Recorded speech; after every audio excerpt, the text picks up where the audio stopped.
संभाजी महाराजांनी देखील म्हटलं होतं का समुद्राचा खारेपणा आणि कोळ्यांचा खारेपणा याच्यावरती कधीही संशय घेऊ नका. महत्त्वाचा आणि अस्तित्वाचा विषय जो झालाय तो म्हणजे दिबा पाटील विमानतळ. आमची मागणी एवढीच आहे का त्या विमानतळाला आपण दिबा पाटलांचं नाव द्यावं, कारण की तो लोकनेता होता. लोक नावं ठेवतात त्यांना काही येऊन पडलंय, हा बाबा आम्हाला येऊन पडलंय असं समजा आम्हाला कुजली आहे. तर तेच समस्या इतर राज्यांमध्ये पण आहे का?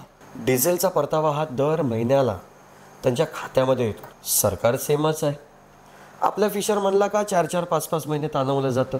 महाराष्ट्र काही वर्षापूर्वी फिशिंगमध्ये नंबर 1 होता. त्याची ग्रेडिंग आज तो पहिल्या 10 मध्ये पण नाहीये. जिकडे पिकतंय त्यांना सपोर्टच नाहीये, त्यांना भयंकर सूट आहे. का? सत्ताधारी पक्ष त्या राज्यातून बिलॉंग करतो म्हणून.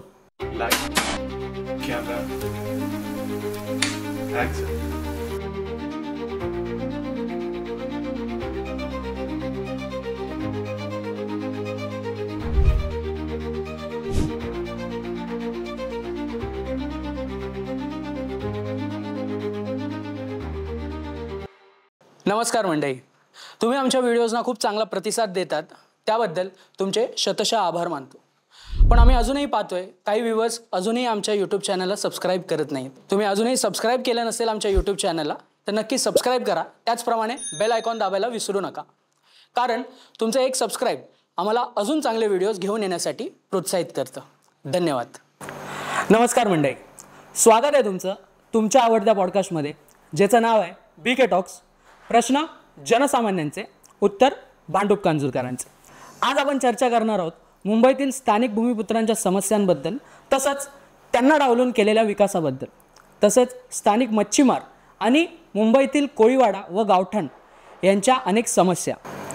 तर आज आपल्यासोबत आहेत कोळीवाडा गावठण सेवा समितीचे उपसेक्रेटरी तसेच प्रवक्ता, तसंच भांडूपगाव ग्रामस्थ मंडळाचे अध्यक्ष आणि कोळीवाडा गावठणे आदिवासी पाडी याचे core committee member Shri Advaita केनी सर.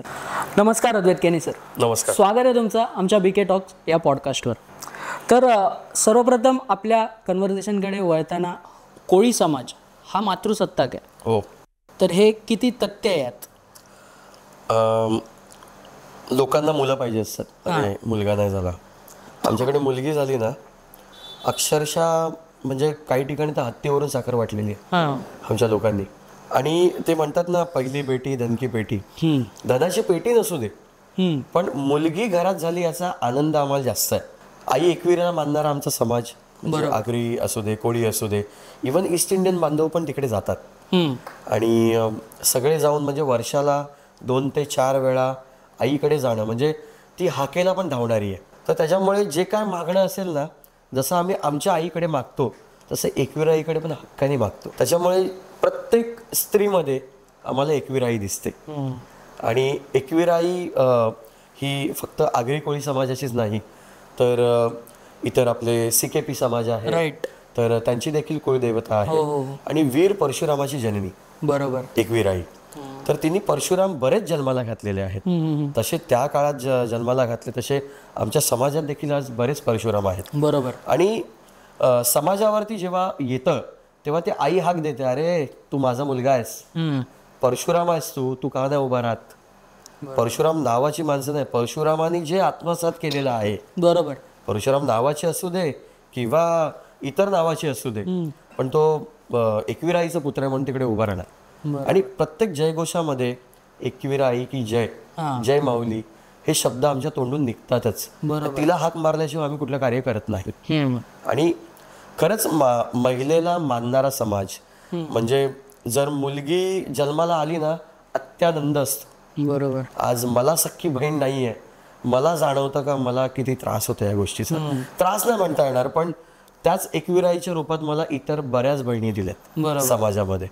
आणि म्हणजे त्या आदराने हाक मारतात आणि बोलतात. तर त्याच्यामुळे म्हणजे खरंच सांगू इच्छितो का हा आमचा समाज आहे, हा मातृसत्ताक समाज आहे, आईला मानणारा समाज आहे. बरोबर. आज जर कुठल्या गोष्टीचं वाटप जर करायचं असेल ना, तर आनंदाने निघतं. 50% त्या पोरीला दे, बरोबर, आणि उरलेलं 50% ते 4 पोरांमध्ये वाट. म्हणजे एकट्या मुलीला ते देण्याची तयारी आज आमच्या आई वडिलांमध्ये आहे. बरोबर. आणि मुलीवरती जास्त जीव आहे. आणि त्या मुली पण म्हणजे माहेरी जरी गेल्या तरी भावाला विसरत नाहीत, शेवटपर्यंत भावाला लक्षात ठेवतात, आई वडिलांना लक्षात ठेवतात. म्हणून त्यांना मातृसत्ताक समाज जर असेल, कोळी आगरी समाज हा मातृसत्ताक समाजच आहे. बरोबर.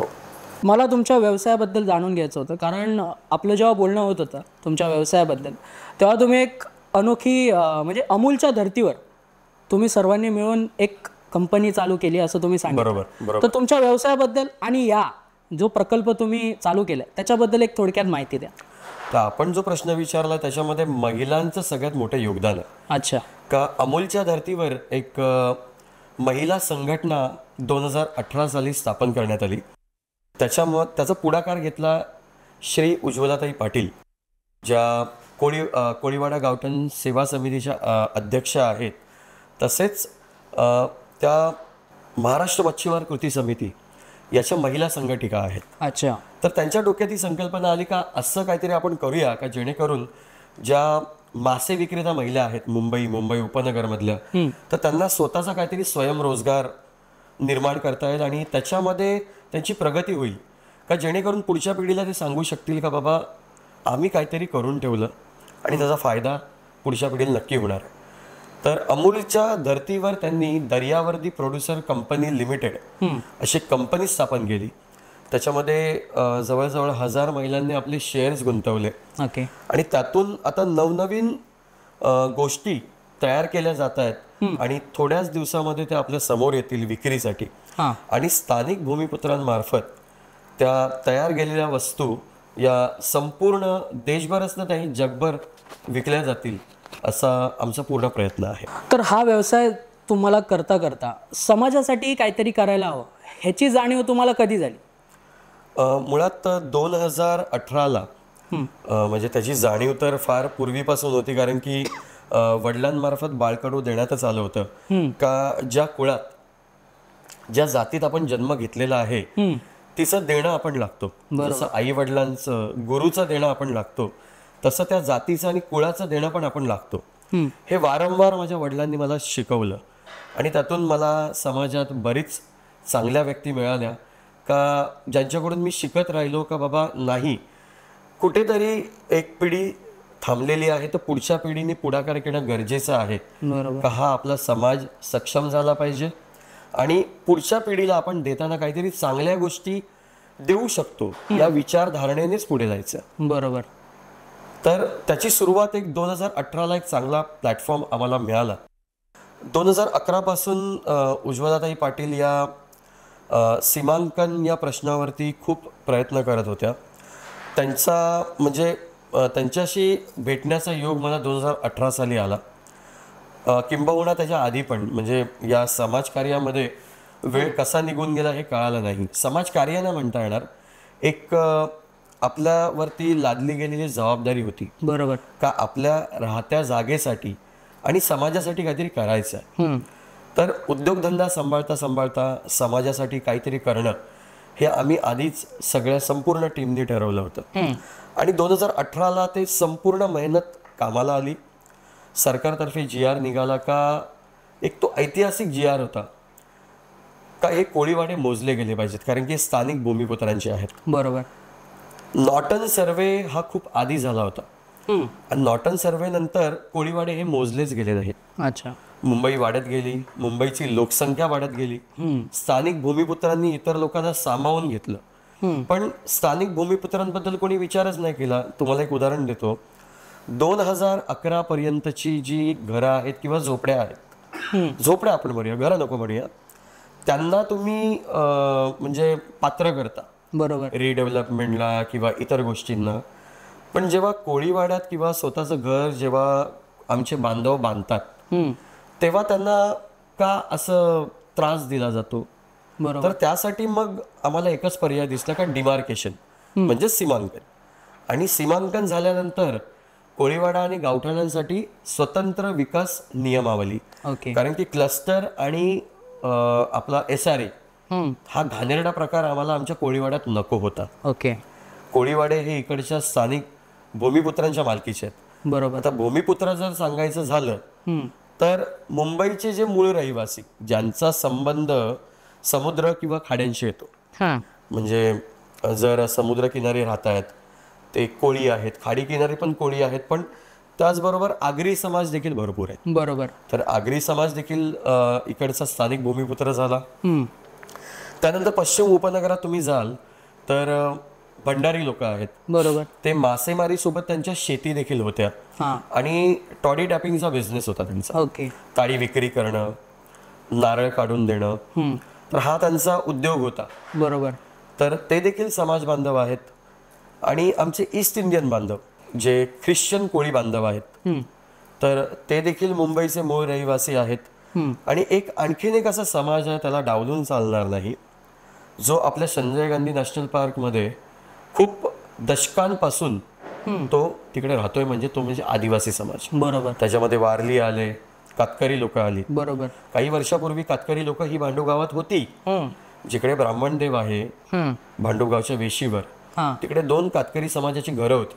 पण 2016ला जशी लीज संपणार, हे ज्यांनी लीजवर जमिनी घेतल्या होत्या पारसी फॅमिलीजनी, तर त्यांना काही एकदम चीप रक्कम देऊन तिकडून काढून टाकलं, कारण की त्यांना पैसा हा प्रकार माहितीच नव्हता. बरोबर. मुळात मी लहानपणापासून त्यांना बघत आलोय, तर ते लाकडं आणून द्यायची कामं करायचे, कोणाकडे कचरा साफ करण्याची कामं करायचे, घराला कलर मारण्याचं किंवा झाडावरती चढून झाड कापण्याचं काम करायचे, किंवा शेतात राबणं हा त्यांचा मुख्य उद्योग होता. मग त्याच्या बदल्यात त्यांना धान्य द्यायचो आम्ही. ओके.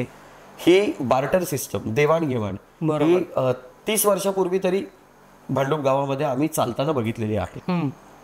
सरकार त्याकडे लक्ष देत नाही. मी सरकारकडे वळणारच नाही, कारण की आम्ही स्वतः म्हणजे आमचा जो आत्ताची जी पिढी आहे आणि जी संपूर्ण मुंबईची टीम आहे किंवा ठाण्याची टीम देखील आम्हाला अटॅच आहे, तर आम्ही यंग जनरेशनने आता ठरवलंय का बाबा हे आपल्या मालकीचं आहे. बरोबर.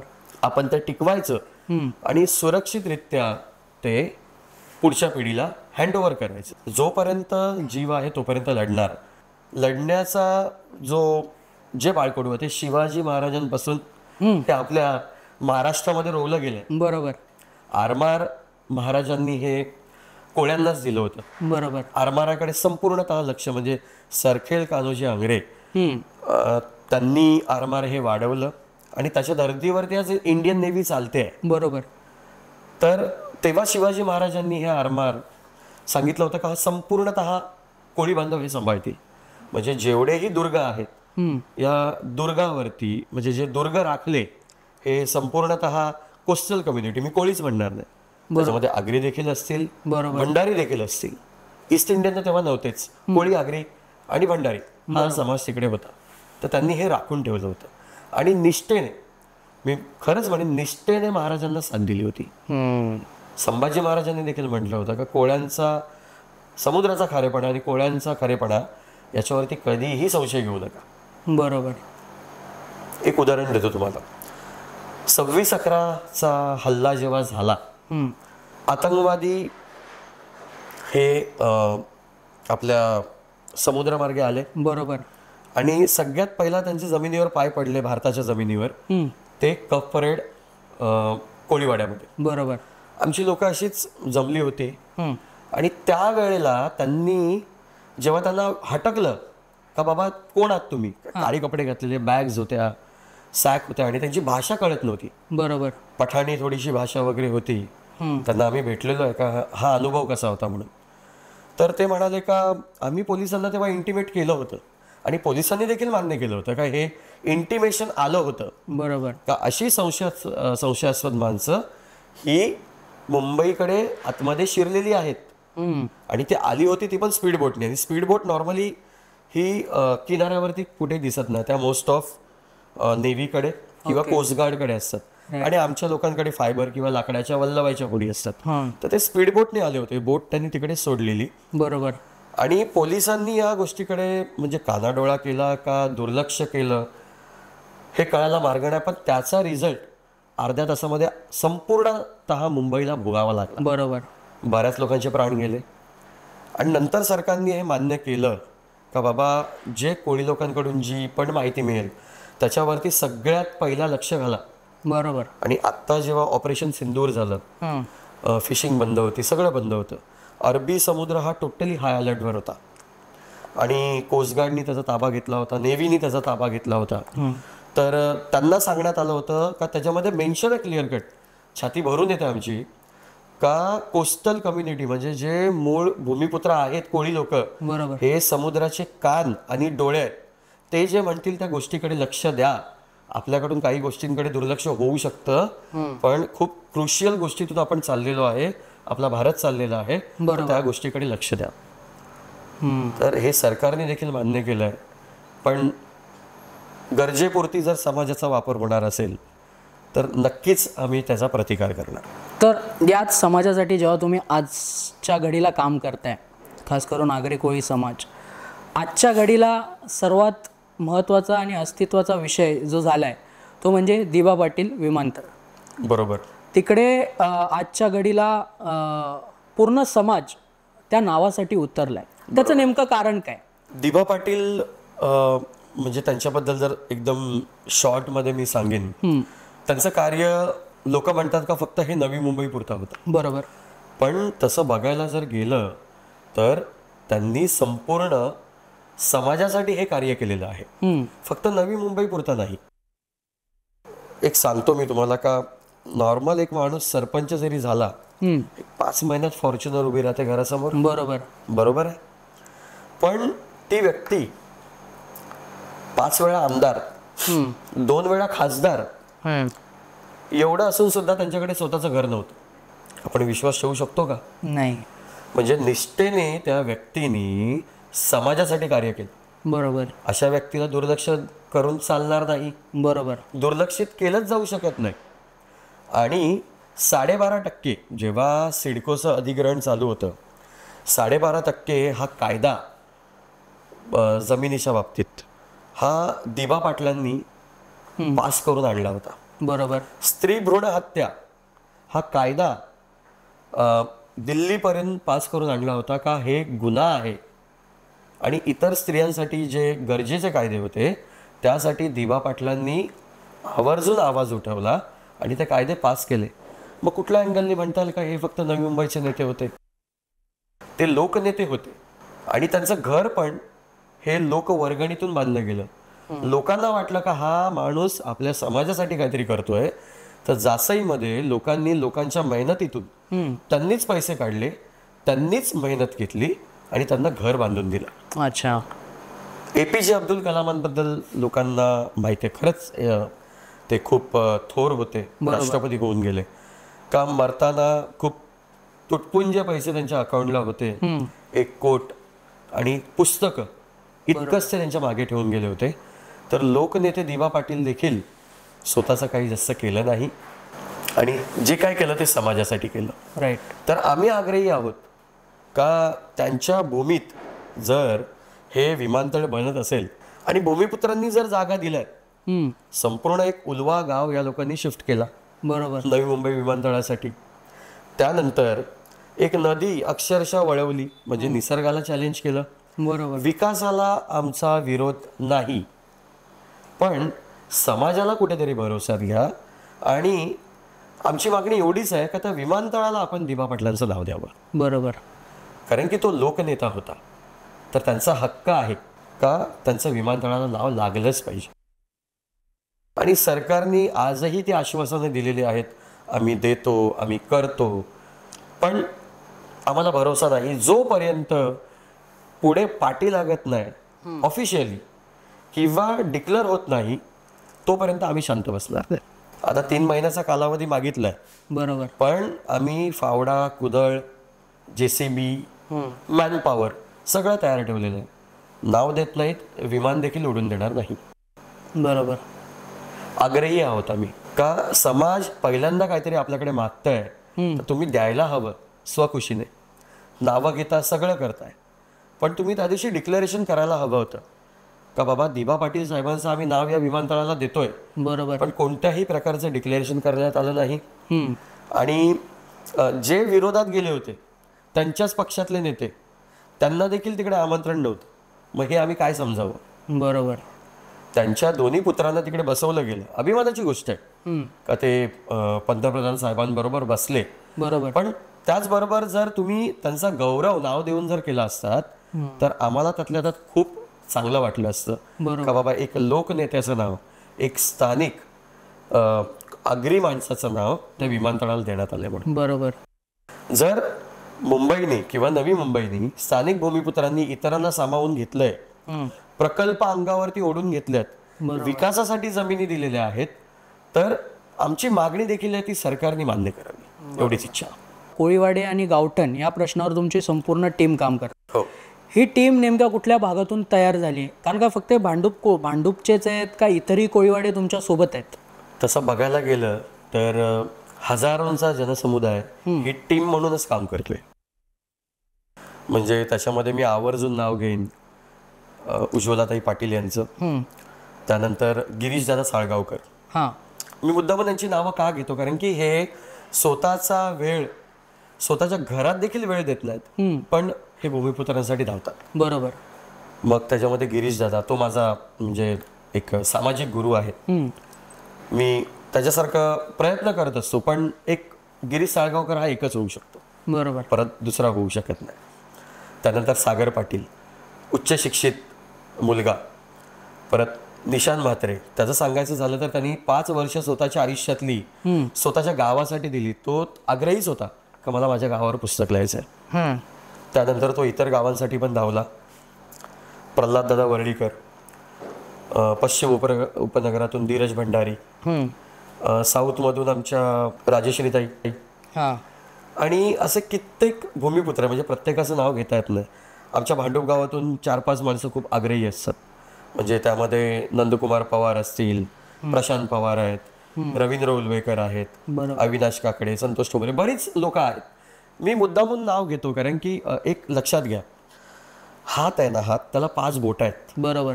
एका बोटाने कुठलीही वस्तू उचलली जाऊ शकत नाही किंवा कुठलेही कार्य तेवढ्या ताकदीने केलं जाऊ शकत. त्यासाठी 4 इतर बोटांची देखील गरज असते.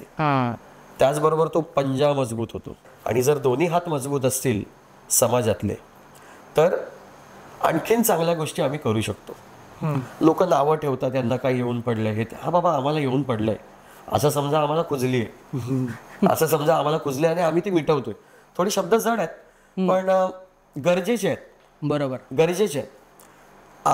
आमची मुलं आम्हाला बोलली नाही पाहिजेत का बाबा माझ्या बापानी माझ्यासाठी काय केलंय, हे राहतं घर तरी सुरक्षित आहे का उद्या बुलडोजर फिरणार आहे, हे बोलता कामा नये. म्हणून आम्ही पेटून उठलो आणि सीमांकनाचा प्रश्न आम्ही हातात घेतला.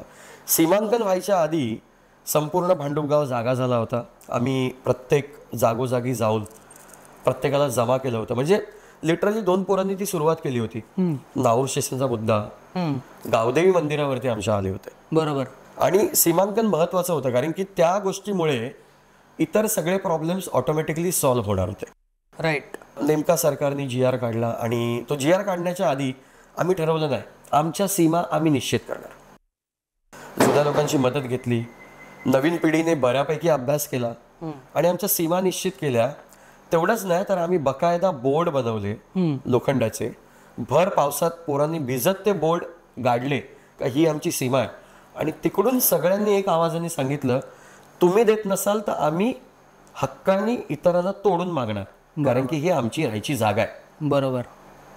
आणि कुठेतरी सरकार, मी असं म्हणत नाही त्याला घाबरलं देखील असेल, चांगली गोष्ट आमच्यासाठी. इतर ठिकाणांनी देखील आवाज झाला आणि लगेचच 2018 त्याचा GR निघाला का बाबा स्टेप बाय स्टेप सगळ्या कोळीवाड्यांचं गावठाणांचं तुम्ही सीमांकन करा. पण आज सगळ्यात गावठाणांचं सीमांकन झालेलं नाहीये. अच्छा. फक्त कोळीवाड्यांचं झालेलं आहे. तर तुम्हाला प्रश्न पडला असेल का बाबा गावठाणांचं का नाही झालं. बरोबर. प्रश्न गावठण कोळीवाडा दोघांचे देखील एकत्र आहेत. हे मुंबई ही 7 बेटांची होती. बरोबर. मूळ दक्षिण मुंबईची जी बेटा आहेत त्यांना म्हटलं जायचं का तिकडचे जे कोळीवाडे आहेत ते खरे कोळीवाडे. अच्छा. कोळीवाडे तसं बघायला गेलं प्रत्येक जिकडे खाऱ्या पाण्याचं साम्राज्य आहे त्याच्या बाजूला जो मच्छीमार समाज राहतो आणि ज्याचा संबंध खाऱ्या पाण्याशी येतोय, बरोबर, तो भूमिपुत्र. तुम्ही कोळीवाडे म्हणूच नका. आम्ही असं बोललोच ना. आम्हाला म्हणणं होतं कोळीवाडे आणि गावठण. आम्ही आग्रही होतो. तर त्यांनी काही ठिकाणी असा घपला पण केला. नाहूर गाव, भांडूप गाव, कोळीवाडा हे जायची गरज नव्हती. भांडूप गाव भांडूप गावच लिहा. बरोबर. नाहूर गाव आहे, नाहूर गावच लिहा. मग तसं आम्ही ती दुरुस्ती करून घेतली. खूप पेपर्स वगैरे आम्ही जमा केले आणि आम्ही आमच्या सीमा निश्चित केल्या. अक्षरशः फिशरीज चे उपायुक्त पूर्व उपनगराचे ते स्वतः होते, महसूल विभागाचे अधिकारी, आणि 3 दिवसामध्ये आम्ही फिरवून त्यांची संपूर्णतः सोय केली, राजेशाही सोय केली. का? कारण की ते दिवस आमच्यासाठी ऐतिहासिक होते. बरोबर. इंग्रजांनी कोळीवाडे मोजले होते. त्यानंतर कुठेतरी महाराष्ट्र गव्हर्नमेंटला जाग आली का बापरे भूमिपुत्रांसाठी काहीतरी करायला पाहिजे. मग तेव्हा आम्ही त्यांचं वाजत गाजत स्वागत केलं.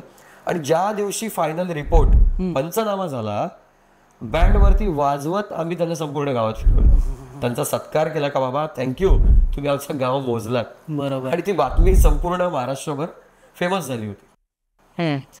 संपूर्ण भांडुपकरांचं ऊर भरून आलं होतं. काही लोक सांगत होती का हे करून काय मिळणार आहे. कुठल्याही चांगल्या गोष्टीला तुम्ही विरोध करू नका. बरोबर. करता आलं नाही, शांत बसा, सपोर्ट करा, पण विरोध करू नका. म्हणजे ते म्हणतात ना का एकाने सुईमध्ये धागा ओवला का त्याला बोलायचं अरे ओवून काय केलंस.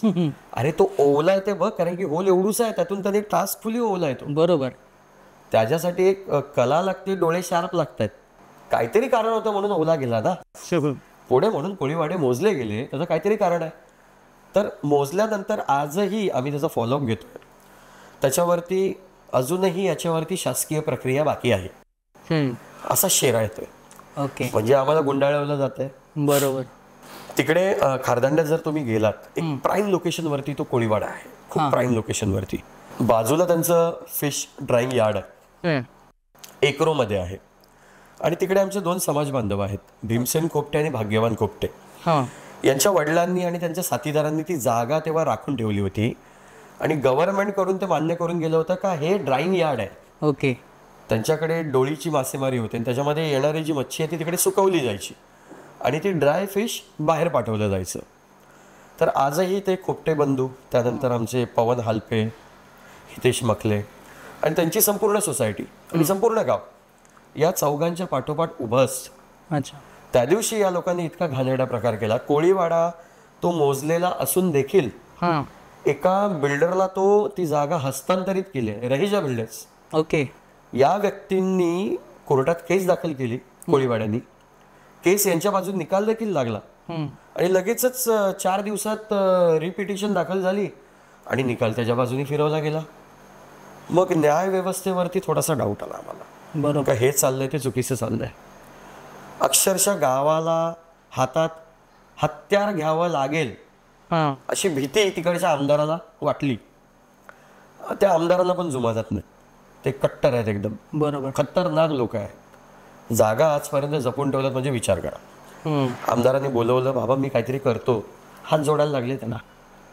बोलले तू काय करू नकोस, मग तुला आम्ही दाखवतो. इतकी धमक त्या गाववाल्यांमध्ये आहे. बरोबर. इतकी धमक आमच्या कोळी समाजामध्ये आहे. आणि आज पेटून उठलं, करावंच लागेल. आणि आज सायनगाव गायब झाला, त्याच्या पाठोपाठ आज गिरगाव कोळीवाडा. बरोबर. गिरगाव कोळीवाडा तिकडे तर इंग्रजांनी एक दगड लावलेला आहे, त्याच्यामध्ये बकायदा नोंद आहे. तो दगड म्हणून ऐतिहासिक म्हणून ठेवलाय तुम्ही. बरोबर. पण त्या कोळीवाड्याचं नाव पण ऐतिहासिक आहे, तो कोळीवाडा ऐतिहासिक आहे, त्याला तिकडून का हटवताय.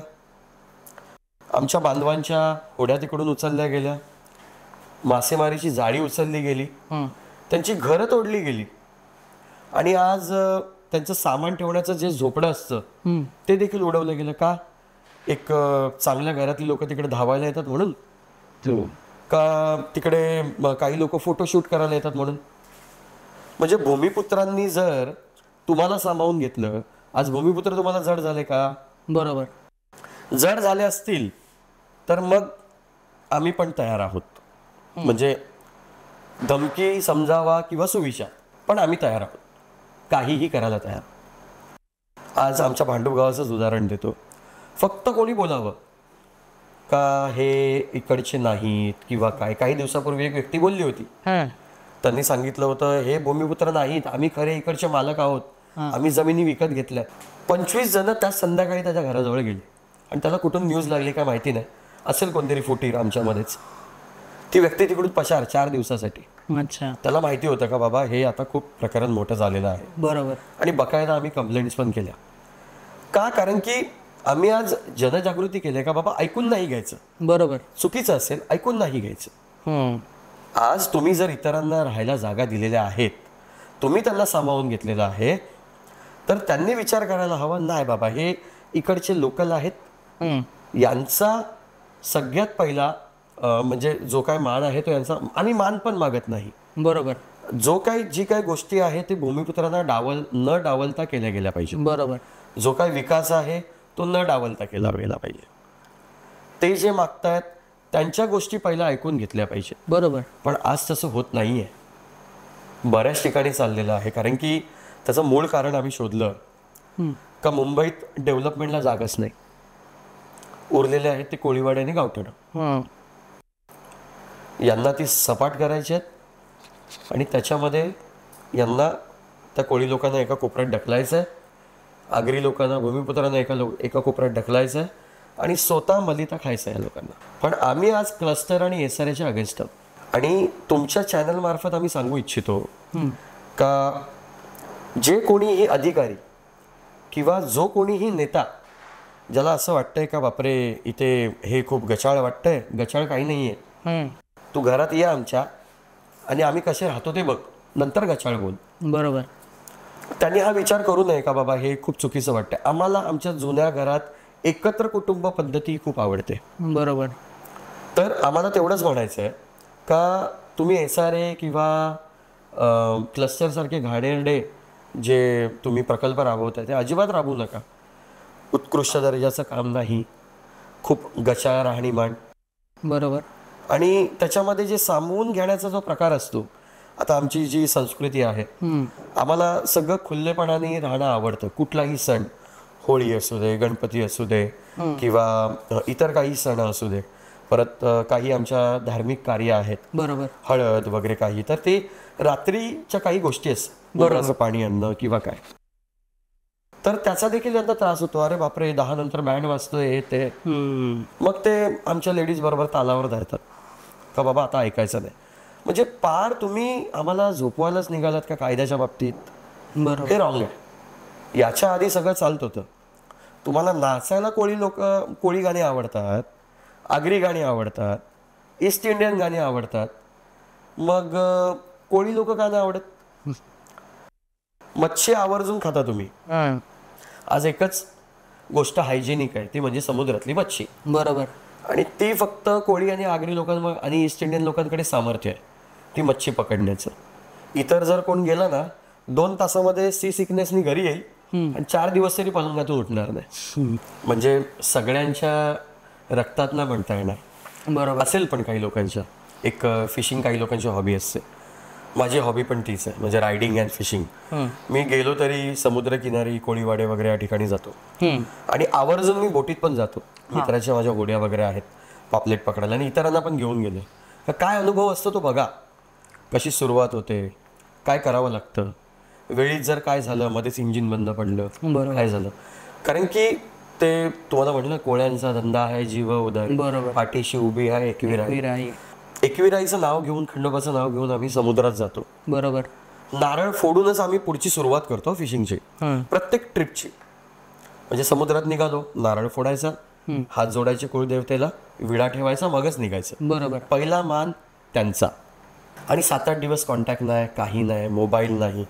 आजारी झालं तर जस्ट एक फर्स्ट एड किट. आत्ताच आपलं जिकडे आमचं मत्स्य विक्री केंद्र आहे तिकडे आमचे ईस्ट इंडियन बांधव आहेत, डॉमिनिक अंकल म्हणून. हात गुंडाळून झाले. म्हटलं दादा काय झालं, म्हणजे आमच्या भाषेत विचारलं. अरे बोलतो कहू मारित होतो तर हात फसला आणि हात फाटला. बोलतो बोट कवरी की होती, म्हणजे बोट कुठपर्यंत होती. तो बोलतो असेन 4-5 तास लांब असेन. बोलतो मग कैसा आयलास. तो बोलतो काय ना बोट वलविली, हात आहे पकडीला आणि आलो. म्हणजे हात असाच पकडला आणि ती बोट वळवली आणि 7 ते 8 तासानंतर, आणि त्यांच्याकडे फक्त एकच रक्त थांबवण्यासाठी इलाज होता, ते म्हणजे ब्रेक ऑइल. ओके. तर ब्रेक ऑइल त्यांनी टाकलेलं त्याच्यावरती.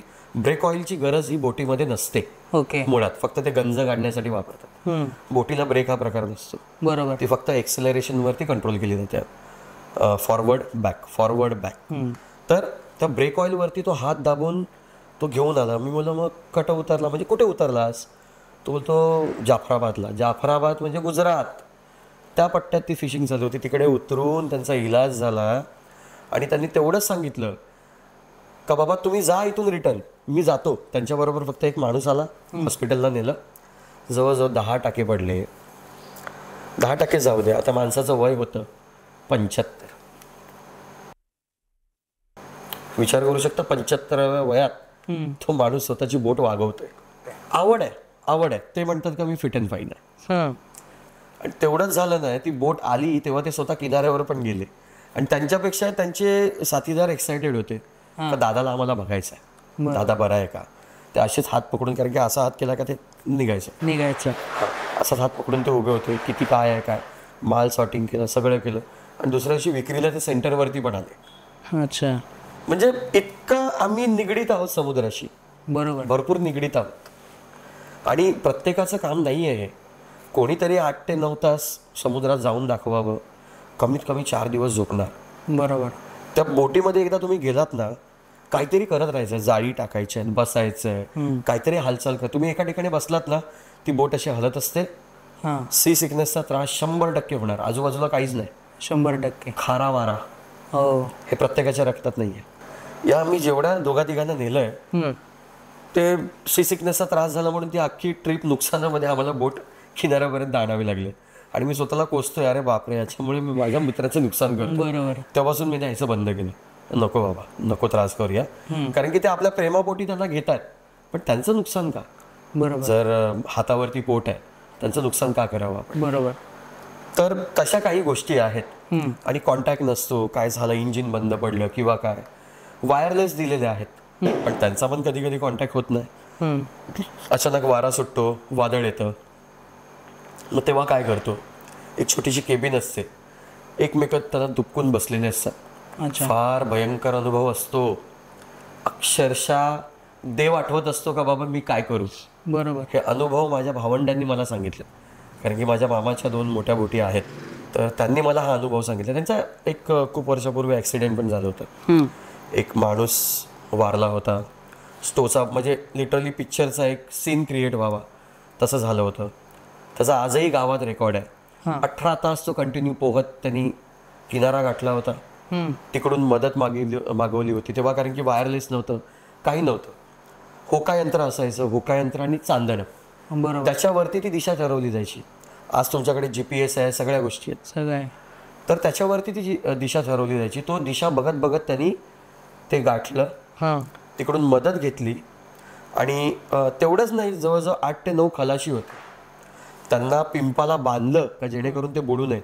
2 जण तर बॅडली इंजर्ड होते, कारण की तो स्टोचा स्फोट झाला होता. बॅडली इंजर्ड होते, होडी उलटी झाली होती, सगळं नुकसान झालं होतं. तो त्या दिशेपर्यंत पोचला आणि ती होडी बांधून मग जवळजवळ 4 ते 5 तासानंतर ती किनाऱ्यावरती आणलेली. त्या काळात 4 ते 5 लाखाचं नुकसान झालं होतं त्या होडीचं. म्हणजे कमवलं.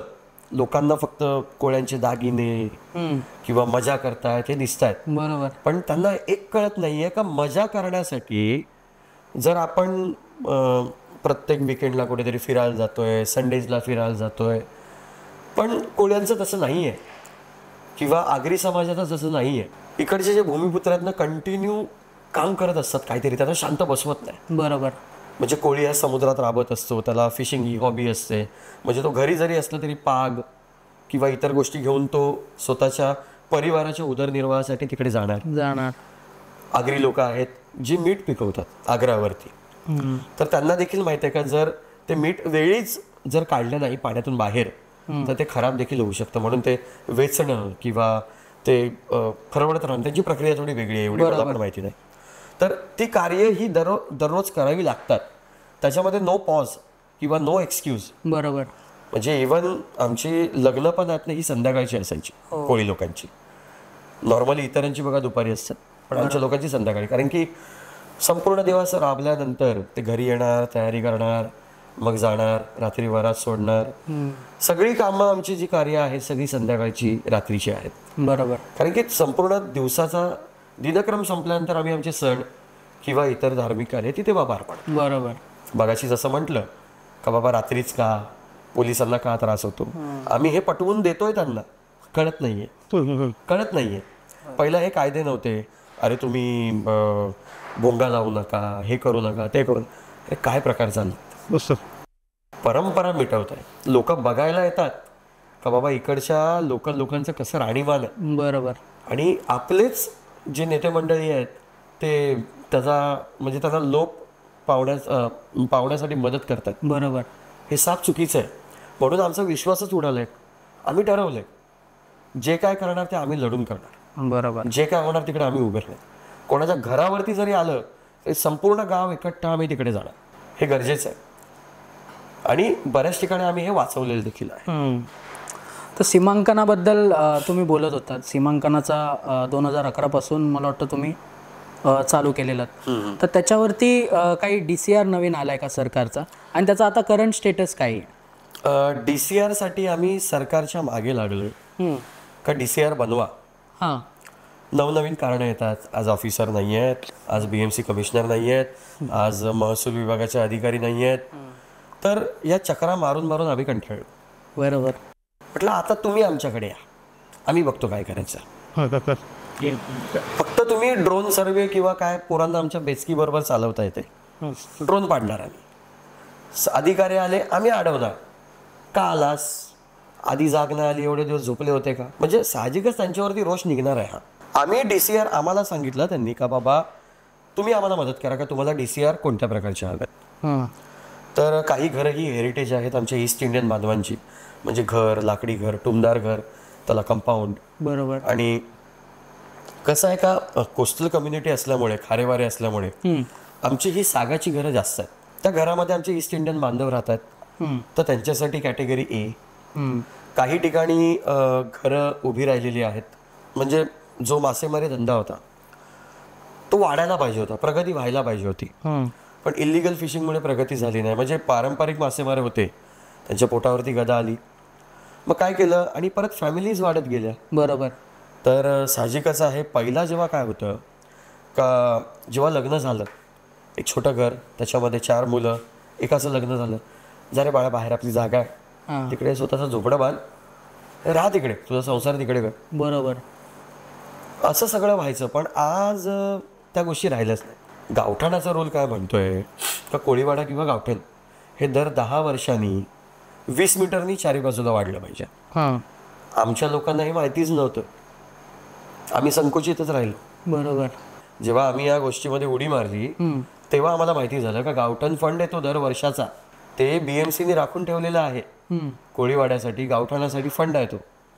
त्याच्यातून ड्रेनेज सिस्टम्स किंवा इतर काही गोष्टी या वाढल्या पाहिजेत. बरोबर. कारण की जर कुटुंब वाढतंय, तुमची समजा 2 इंचाची पाईपलाईन आहे पाण्याची, कुटुंब वाढलं तर कमीत कमी ती 3 ते 4 इंचाची व्हायला पाहिजे. ती वाढलीच नाही. त्यानंतर घराचा लोड वाढला. ड्रेनेज सिस्टम तुमचं तेच आहे, गटारं तुंबणं आता नाही आहे म्हणा. तसं काय BMC वेळेवरती काम करते. आम्ही तेच म्हणतोय का सस्टेनेबल डेव्हलपमेंट. बरोबर. हा आमचा महत्त्वाचा मुद्दा आहे. आणि आम्हाला भरोशात घेऊनच करा. जे काय करायचं आहे ते आम्हाला भरोशात घेऊन करा. तर त्यासाठी आम्ही 3 कॅटेगरी कोळीवाडा गावठण सेवा समितीने आणि UDRI यांच्या मदतीने आम्ही त्या बनवलेल्या आहेत. आमचे एक्सपर्टीज पण होते. आमच्या समाजात आर्किटेक्चर्स आहेत, इंजिनियर्स आहेत, परत काही महसूल विभागात कामाला आहेत. तर त्यांच्या मदतीने आम्ही DCR देखील बनवले. सगळी फाईल रेडी आहे. गव्हर्नमेंटने ती वाचलेली देखील आहे. त्यांना कळायला काही घातक आहे म्हणून ते डावलतात. किती डावलू द्या, तुम्ही जेवढे डावलणार आमची ताकद तेवढी वाढणार. तर आम्ही त्या सूत्रानेच चाललेलो आहे. कायद्याचं उत्तर कायद्याने कसं दिलं जाईल यासाठी आमची संपूर्ण टीम रेडी आहे. म्हणजे जर भांडूप गावावरती आलं, म्हणजे समजा एक उदाहरण देऊया, माझ्यावरती आलं किंवा आमचे सेक्रेटरी किंवा इतर पदाधिकारी आहेत त्यांच्यावरती आलं, तर इतर कोळीवाड्यातून धावत येणार. 100% तयारी आम्ही ठेवलेली आहे. आणि जर इतर कोळीवाड्यात काय झालं तर भांडूप गावातून देखील धावत जातील त्यांना मदतीला, ही देखील तयारी आम्ही ठेवलेली आहे. बरोबर. सरकारला हे कळून चुकलंय. सरकार सारवासारव करते का कळायला मार्ग नाही. पण लढणार आणि जिंकणार पण. नक्कीच. तसंच तुमचं इंट्रोडक्शन देताना मी इंट्रोड्यूस केलं की तुम्ही भांडूप गाव ग्रामस्थ मंडळाचे अध्यक्ष आहात. तर त्यामागचा उद्देश काय होता? हे जे मंडळ आहे ते आता जे चाललं आहे त्यामागचा उद्देश काय आणि आता ते काय कार्य करते? मुळात भांडुपगाव ग्रामस्थ मंडळ हे तयार होईल हे स्वप्नात विचार पण केला नव्हता. मुलं आग्रही झाली आणि काही कारणास्तव ते बनवलं गेलं. मी अध्यक्ष आहे, मी स्वतःला अध्यक्ष कधी मानतच नाही. ते एक पद आहे, बरोबर, ते एक पद आहे, पण डिसिजन मेकिंग हा संपूर्ण आमचा गाव आहे. बरोबर. म्हणजे मी एकटा अध्यक्ष नाही आहे, आमचे जे संपूर्ण गावकरी आहेत ते सगळे अध्यक्ष आहेत. कारण की आम्ही आधीच ठरवलेलं, जर 100 99 तयार असतील आणि एक जण जर तयार नसेल तर ते पास होऊ शकतं. पण आम्ही काय बोललो, 100पैकी 100च तयार झाले पाहिजेत. आणि आज त्या गोष्टीसाठी आम्ही आग्रही आहोत. आणि त्याच बेसिसवरती जेव्हा 2018ला कोर्टातून ऑर्डर आली होती गावदेवी मंदिर पाडण्यासाठी, ओके, आणि आमचा श्रद्धेचा आणि आस्थेचा विषय आहे तो गावदेवी मंदिर, त्यांची फॅमिली आम्हाला अप्रोच झाली आणि तो विषय आम्ही खूप कळकळीने घेतला. म्हणजे माझ्यावरती कोर्ट ऑफ अटेम्प्ट पण होणार होता, म्हणजे मी नॉन बेलेबल होऊन त्या आतमध्ये देखील गेलो असतो. पण तेव्हा डोक्यात एकच होतं का हे मंदिर वाचलं तर गावची अस्मिता वाचेल. बरोबर. अक्षरशः आम्ही सगळ्यांनी देवीला मागणी केली का बाई तुझं आहे, हे तू आहे म्हणून आम्ही आहोत, तुला जर नाही वाचवू शकलो तर आम्ही मेल्यानंतर आमची पोरं कोणाला जाऊ विचार. बरोबर. आणि अक्षरशः तयारी ठेवली होती का बुलडोझर आला त्यासमोर झोपायचं, सगळ्यांनी तयारी ठेवली होती. आणि त्याच वेळेला मग ते प्रश्न हाताळता ठरवलं का नाही आता आपल्याला यूथला एकत्र व्हावं लागेल. आणि त्यातून हे ग्रामस्थ मंडळ तयार झालं. मग त्यातून पदाधिकारी निवडले गेले आणि चांगले निवडले गेले का जेणेकरून त्याच्यामध्ये वकील असले पाहिजेत, बरोबर, उच्च शिक्षित मुलं असली पाहिजेत आणि जे वेळ देऊ शकतील. आणि ज्यांना वेळ देता नाही आला तर त्यांच्या वाटणीचं काम देखील इतर लोक करतील. बरोबर. अशा हिशोबाने ते मंडळ तयार झालं 2018ला आणि ते आज देखील कार्यरत आहे. विविध सांस्कृतिक खेळ विषय असतील समाजाचे किंवा जर कुठलाही जर गावाचा विषय असेल ज्याच्यामध्ये भांडणं असतील कोणाची आपापसातली, तर ते आज पोलीस स्टेशनपर्यंत आम्ही नेत नाहीत. पण जर एकदम वर्स्ट कंडिशनमध्ये झालं, बरोबर, भावाभावांचं झालं, तिकडे गावकरी बोलू शकत नाही, तर मग त्यांनी त्यांच्या कायद्याप्रमाणे करावं. हे आम्ही प्रोटोकॉल्स आम्ही स्वतःला लावले. ओके. आणि हे इतरांना आम्ही विचारून केलं का बाबा तुमच्या इथे प्रोटोकॉल्स काय आहेत, आणि ते स्वतः नियम आम्ही बनवले. आणि एक आम्ही ध्येय ठेवलं का कोणी जर प्रश्न विचारला, आपल्यावरती जर आरोप झाला, तर आज सगळ्यांचं एकच ब्रीदवाक्य असतं, आरोप जर सिद्ध झाला, मी देखील म्हणतो आणि या ऑन कॅमेरामध्ये म्हणतो, जर अद्वैत केणींनी कुठला गुन्हा केला असेल किंवा अद्वैत केणी गावाविरोधी कारवायामध्ये जर कुठे सापडला, अख्ख्या भांडूप गावात त्याला चपलांचा हार घालून गाढवावर बसून फिरवा. बरोबर. आणि अख्ख्या गावाने त्याला मारा. आणि ही माझंच बोलणं नाहीये, हे आमच्या संपूर्ण पदाधिकाऱ्यांचं आहे. कारण की स्वतःला नियम लावून घेणं गरजेचं आहे. बरोबर. का बाबा मी गावच्या विरोधात निर्णय घेऊ शकत नाही, जे गाव विरोधी आहेत त्यांच्या विरोधात जाणं गरजेचं आहे. आज बरीच समाजकंटक लोक आहेत, सगळ्या समाजामध्ये असतात. पहिला भावंडामध्ये भांडणं लावतात, त्याचा फायदा घेतात आणि त्यानंतर मग तिथून पोट भरलं नाही का मग इतरांच्या घरात भांडणं लावतात, त्याचा मलिता खातात, ते संपत नाही, मग इतर ठिकाणी जाऊन भांडणं लावतात, तिकडचा मलिता खातात. अशी समाजकंटक लोक ही सगळ्या समाजामध्ये आहेत. बरोबर. तसे आमच्या समाजात देखील आहेत, पण त्यांच्यावरती आम्ही वचप आणला. नाही म्हणजे नाही, हे चुकीचं आहे म्हणजे चुकीचं आहे. पहिला कोण बोलत नव्हतं, पण आता सगळे बोलायला लागले. म्हणजे असं म्हणत नाही का बाबा सगळे चुका करतायत म्हणून, पण जिकडे चुकीचं आहे, माझ्या हातून पण चुका होतात. माझे पदाधिकारी मला पण म्हणतात का अद्वैत असं नाही व्हायला पाहिजे, आपण थोडंसं या अँगलनी काम करूया.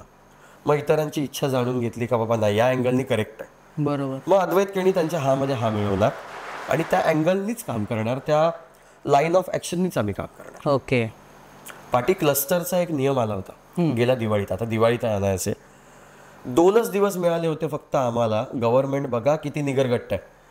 का क्लस्टरवरती जर कोणाच्या हरकती असतील हां तर त्या येत्या 2 दिवसामध्ये त्यांनी जमा कराव्यात. हां म्हटलं हा तर खूप क्रुशियल विषय झाला, दिवाळी तोंडावरती आहे. घेतलं आम्ही ते चॅलेंज. 2 तासामध्ये रेकॉर्ड, म्हणजे तुम्ही एका सेकंदाला किंवा एका मिनिटाला एक सही होत होती. 450 ते 550 सह्या किंवा त्यापेक्षा जास्त या सह्या आम्ही जमा केल्या. संपूर्ण गाव तिकडे आला, बायका पोरांसकट, का माझा क्लस्टरला विरोध आहे, या आमच्या जमिनी आहेत, तुम्ही कोणी काय करायचं नाही. बरोबर. इतक्या मोठ्या प्रमाणात ते झालं तिकडे आणि एवढा मोठा बंच असा तयार झाला. भरपूर जास्त होत्या त्या, मी कमीच सांगितलं तुम्हाला. आणि तो तिकडे नंतर मंत्रालयात सुपूर्द करायचा होता महसूल विभागाला. तिकडे त्यांची नाटकं, आम्ही प्रत्येक याच्यावरती स्टॅम्प कसे देऊ, काय करू. कारण की आम्ही काय हुशारी केली होती, जर एकच हरकत घेतली असती, त्याला सह्या लावल्या असतं, तर ते एकच हरकत झाली असती. बरोबर. आम्ही अनेक हरकती घेतल्या. म्हणजे आपण जर 6 जण बसलोय, 1 लेटर नाही बनवलं, 6 लेटर बनवले, म्हणजे त्या 6 हरकती झाल्या. बरोबर. तर त्या 6 तशा आम्ही हरकती घेऊन तो बंच तिकडे सबमिट केला. भांडणं झाली तिकडे, का तुम्ही पगार आम्ही जो टॅक्स भरतो त्यातून घेताय, तुम्ही तुमची कामं नियमित करत नाही आहात. बरोबर. अक्षरशः त्यांच्या ऑफिसरला हातापाया पडावं लागलं, बाबा थांबा, आम्ही एक लिस्ट बनवतो आणि त्याच्यावरती शेरा मारतो, का एवढ्या लोकांनी ऑब्जेक्शन घेतलं. बरोबर. तेव्हा समाजाला कळालं का आपली पण ताकद आहे. आपण नियमात जर बोललो, प्रत्येक वेळेला हात उचलून चालत नाही. बरोबर. नियमात जर बोललो तर प्रत्येक काम होऊ शकतं. बाबासाहेबांनी जे संविधान बनवलंय त्याच्यामध्ये सगळ्यांना प्रोव्हिजन ठेवलेलं आहे, तर त्या कायद्यामध्येच बोलायचं आपल्याला. आज व्यवसायानिमित्त तुम्ही मला वाटतं इतर राज्यांमध्ये फिरत असाल, मासेमारीच्या निमित्त वगैरे. हो हो. तर आज जेवढं तुम्ही इथे बीके टॉक्सच्या माध्यमातून हा सगळा विषय सांगताय, तुमची समस्या सांगताय, तर तेच समस्या इतर राज्यांमध्ये पण आहे का? यावर्षी जो पावसाळ्यात मी प्रकार बघितला, आणि त्याच्या आधी म्हणजे मी जूनच्या 60ला गुजरातला गेलो होतो. ओके. म्हणजे वेरावळला भेट दिली, त्याच्या पाठोपाठ जामनगरला भेट दिली. आपल्याकडे फिशिंग बॅन पिरियड 2 असतात. एक ईस्ट कोस्ट म्हणजे बे ऑफ बेंगॉल, राईट, आणि एक असतो वेस्ट कोस्ट, अरेबियन सी. तर ईस्ट कोस्टचा जो बॅन पिरियड आहे हा 15 एप्रिल ते 15 जून हा बॅन पिरियड आहे. ओके. म्हणजे खूप विचारपूर्वक तेव्हा ते आपल्या जुन्या लोकांनी केलंय. आणि वेस्ट कोस्टचा आहे तो 1 जून ते 31 जुलै, 2 महिन्याचा. तिकडचा पण 2 महिन्याचा, इकडचा 2 महिन्याचा, मध्ये एक 15 दिवसाचा स्पॅम असतो. तर मी त्या ह्याच्यामध्ये जेव्हा लोकल मच्छी कमी होईल, म्हणजे आमच्या ज्या मासे विक्रेता महिला आहेत त्यांना मच्छी मिळू शकणार नाही, तर ताजी मच्छी कुठून अवेलेबल होईल त्यासाठी आम्ही गुजरातला गेलो होतो. का म्हटलं फ्रोझन बघूया. तर तिकडे फ्रोझन तर होतंच, पण त्यांची तयारी एका साईडला चालू होती बॅन पिरियडमध्ये फिशिंगची. मी म्हटलं हे चुकीचं आहे, साफ चुकीचं आहे. तर अशीच त्यांना भरोशात घेऊन माहिती घेतली. कुछ नहीं सेठ, हमारा माधोजी पटेल साहब है, नाव घेऊन बोलतो, वो हमें देता है, सब कुछ करता है. म्हटलं बरं आहे, चांगलं आहे. त्याच्या पाठोपाठ आपल्या इकडच्या पण फिशिंग मिनिस्टरनी रंग दाखवले. वाईट वाटलं, का जो राज्य मासा आहे पापलेट, त्या पापलेटची अति भयंकर मासेमारी ही या सीझनमध्ये झाली, अति भयंकर, आणि ती पण लोकलमध्ये. इतकं वाईट वाटलं का जो पापलेट सीझनला, म्हणजे ऑगस्टमध्ये एक स्पेसिफिक सीझन असतो पॉम्फ्रेटचा, तर त्या सीझनला तो पॉम्फ्रेट एक चांगल्या उच्च दर्जाच्या किमतीमध्ये जायला पाहिजे, या लोकांनी तो कचऱ्याच्या भावात बॅन पिरियडमध्ये विकला, भयंकर विकला. म्हणजे एक बोटीला तो 1.5 टन, 2 टन, आणि त्याची एक साईज असते 300 ग्रामच्या वरती, 400 ग्रामच्या वरती, सुपर म्हणजे 500 ग्रामच्या वरती. तर ते 1200, 1400 या भावात विकले जात होते. त्याच्यावरती कोणाचा कंट्रोल नव्हता. बरोबर. फिशरीज मिनिस्टर म्हणतात यावर्षी बॅन पिरियडमध्ये मासेमारी होणार नाही, कोणाला काही करून देणार नाही, काय नाही. एक किती 1.5 का 4 करोडचा ड्रोन घेतला आहे, जो 27 किलोमीटर रेडियसमध्ये फिरतो, आणि तो कुठल्याही बोटीला कॅच केलं का त्याच्यावरती आम्ही कारवाई करणार. ना कारवाया झाल्या, ना बॅन पिरियडमधली फिशिंग थांबली, आणि त्याचा सगळा भूर्दंड हा नंतर पारंपरिक मासेमारांना भोगावा लागला. बरोबर. आता तुम्ही जो प्रश्न म्हणालात, मी थोडंसं ते गुजरात नंतर आपल्या महाराष्ट्राकडे आलो. गुजरातला मी जेव्हा गेलो होतो तर डिझेलचा परतावा सबसिडीमध्ये मिळतो. ओके. डिझेलचा परतावा हा दर महिन्याला त्यांच्या खात्यामध्ये येतो. आणि आपल्या फिशरमनला सरकार सेमच आहे. आपल्या फिशरमनला का 4-4, 5-5 महिने ताणवलं जातं.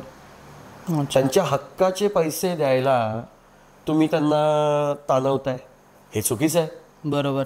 आणि फिशिंग हा ए कॅटेगरी बिझनेस आहे. जसा शेती हा ए कॅटेगरी बिझनेस आहे, तसा फिशिंग पण ए कॅटेगरी बिझनेस. शेतीमध्ये निदान कळतं तरी का समोर काय पिकतंय, किती वाढलंय, कधी हातात येणार आहे किंवा काय होतंय. पण फिशिंगमध्ये जाळं समुद्रात टाकल्यानंतर त्या पाण्याच्या आतमध्ये काय आहे, किती घबाड गावणार आहे, हे कोणाला माहिती नसतं. आणि फिशिंग सीझन जेव्हा स्टार्ट होतो ना, तुम्ही लोक जे म्हणतात ना गळ्यातले दागिने लेडीजच्या, ते गळ्यातले दागिने अक्षरशः पैसे कमी पडतात. जेव्हा फिशिंग सीझन हा स्टार्ट होतो, तो सीझन स्टार्ट करण्यासाठी कमीत कमी 10 लाख रुपये खर्च आहे. होडीची डागडुजी, इंजिनची डागडुजी, त्याला कलर, नवीन जाळी, बर्फ, कितीतरी हजाराचं डिझेल, 8 ते 9 दिवसाचं खाणं. आणि जे खपणार आहेत, जे होडीमध्ये मेहनत करतात, ते एक होडीमध्ये कमीत कमी जी लॉंग टाईम हे फिशिंग बोट असते 8 दिवस 9 दिवस, त्याच्यामध्ये कमीत कमी 15 ते 20 लोक असतात. बरोबर. त्यांचं खाणं, त्यांचा पगार, आणि तो सीझन असतो ना त्याच्यामध्ये पगार हा दुप्पट असतो. आणि तो दुप्पट पगार देऊन आम्ही सांगतो बाबा ये, कारण की त्या सीझनमध्ये जर नाही कमावलं तर वर्षाची एव्हरेज कमाई ही घटली जाते. बरोबर. आता जो थंडीमध्ये सीझन चालू होईल ना, थंडीमध्ये फिशिंगमध्ये खूप परिणाम होतो. एक लक्षात घ्या, सायंटिफिक रिझन आहे तो, निसर्गाचा आदर केलाच पाहिजे आपण. तर त्याच्यामध्ये खूप परिणाम होतात. आणि मासे बऱ्या प्रमाणात पिकले पण जातात, जेणेकरून फेब्रुवारीपासून जेव्हा फिशिंग परत एकदा स्टार्ट होते टिल मे, तो पिरियडमध्ये त्या पुढच्या 2 महिन्याच्या बॅन पिरियडमध्ये आपण सस्टेन करू शकतो. ओके. तर जेव्हा सीझन स्टार्ट करायचा असतो तेव्हा अक्षरशः आमच्या आया बहिणी जे दागिने असतील ते डायरेक्ट न विचार करता हातात ठेवतात. जाय घाण ठेव, पहिल्या त्या बोटीचं सामान भर. बरोबर. पहिल्या त्या बोटीचं सामान भर, बोट रिपेअर कर. पासेस असतात, ते पासेस घेण्यासाठी पैसे, म्हणजे पैसे नाही लागत, पण नवीन जाळी किंवा काय, होका यंत्र रिपेअर करून घ्यावं लागतं, वायरलेस रिपेअर करून घ्यावे लागतात.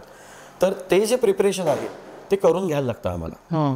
तर ते पैसे तिकडे हे केले जातात. मग हळूहळू करून आम्ही ते दागिने सोडवतो. परत ते आमच्या लेडीजच्या गळ्यात दिसतात. आणि एक लक्षात घ्या, आगरी लोक जे आहेत, आमचे आगरी बांधव, त्यांच्याकडे जमिनी आहेत, त्या पिढी जात आहेत, कारण की त्यांनी ठेवलेल्या आहेत त्यांच्याकडे. पण कोळ्यांकडे फक्त बोलायला गेलं तर स्वतःचं घर आणि दागिना. बरोबर. आमच्या लोकांची इन्व्हेस्टमेंट ही दागिन्यामध्ये. तर ते दागिने आम्ही त्यासाठीच इन्व्हेस्ट करतो का जेणेकरून नवीन सीझन स्टार्ट केला जाईल.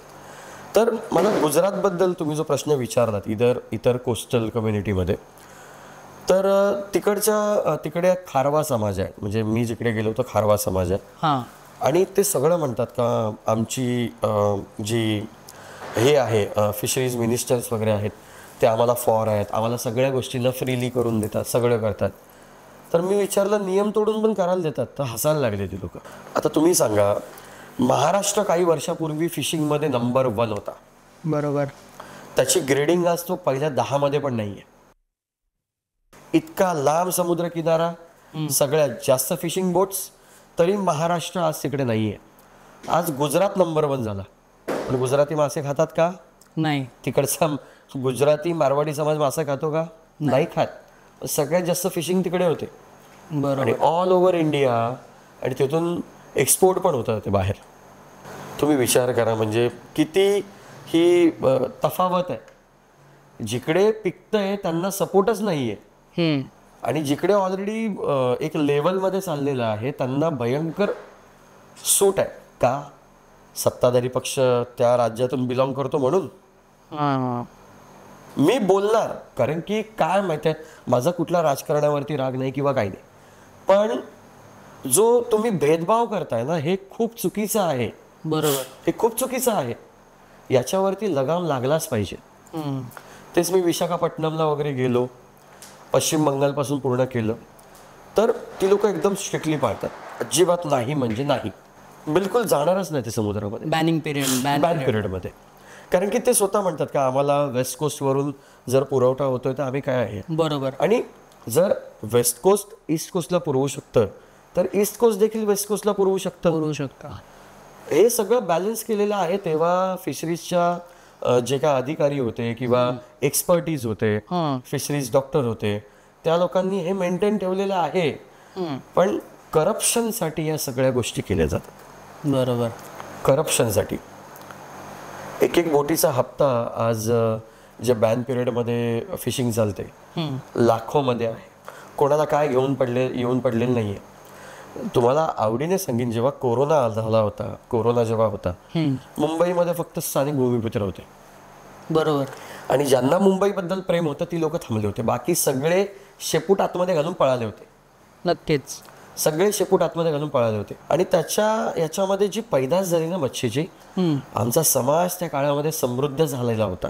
अच्छा. पण परत कुठेतरी मान मोडली गेली आणि परत त्यांच्या खिशातले पैसे गायब झाले. तर त्या गोष्टीचं जास्त वाईट वाटतंय. आता लोक विचार करतील गायब का झाले, याचं पण उत्तर द्यायला लागेल.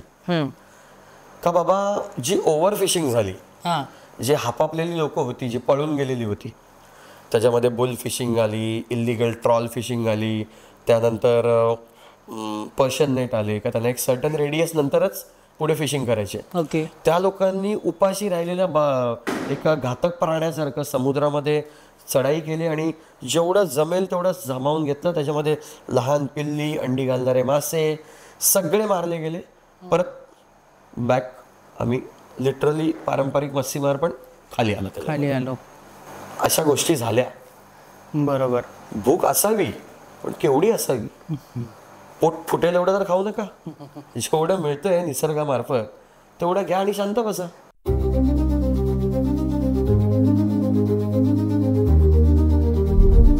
आपण वाढवण पोर्टवर बोलत होतो आणि त्याबद्दल तुमची जी मतं होती ती एकदमच श्रीमान बाळासाहेब ठाकरेंनी तिकडे स्वतः जाऊन पाहणी केली होती आणि तेव्हा त्यावरती फुल्ली मारली होती का हे पोर्ट इथे नाही बनणार.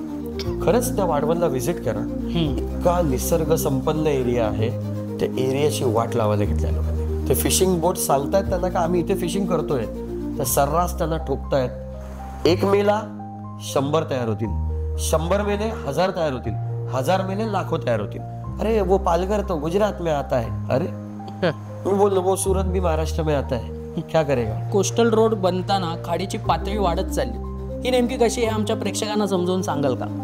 मुंबई बुडवणारा प्रकल्प, एका शब्दात उत्तर, मुंबई बुडवणारा प्रकल्प. तुम्ही जेवढी भरणी टाकाल समुद्र तेवढाच आतमध्ये घुसणार. समुद्र स्वतःची जागा कधीही सोडत नाही.